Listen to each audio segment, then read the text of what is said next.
I have the honor and the great joy of presenting the first Tanning Prize to a master of American poetry, Mr. W.S. Merwin. The award is worth $100,000, and it's the largest poetry prize in America. At the Library of Congress this fall, it was offered to William Merwin, a chancellor of the Academy of American Poets. Merwin is the first to receive the annual prize endowed by the painter Dorothea Tanning. And when listening to his poetry, it's not hard to see why. And now after sundown, a city bulb keeps an eye on the village until past midnight. But the owls sweep by the low eaves and over black gardens in the light of finished stars. Merwin, who was born in New York City, has lived in the village off and on since the late 60s.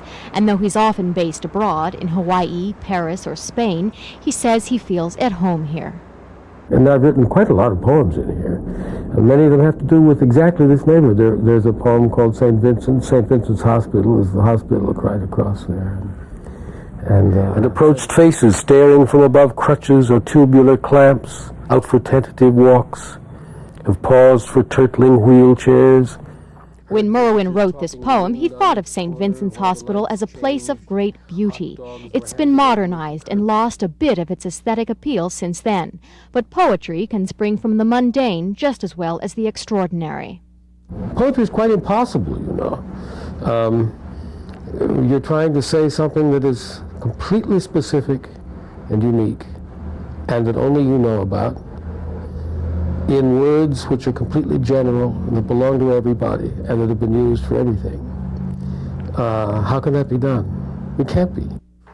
And though the task may be daunting, Merwin continues to write. He says his gift is partly his ability to pay attention, to be open and responsive to all that he sees about him. My sacred city is New York. My feelings about it are so mixed that I'll never get them sorted out. Part of me hates it. Part of me finds it absolutely appalling place, but I love it too, and I've always loved it. Merwin says poetic inspiration comes from listening to the sounds of language, to the sounds of a city. And here he's been able to get an earful.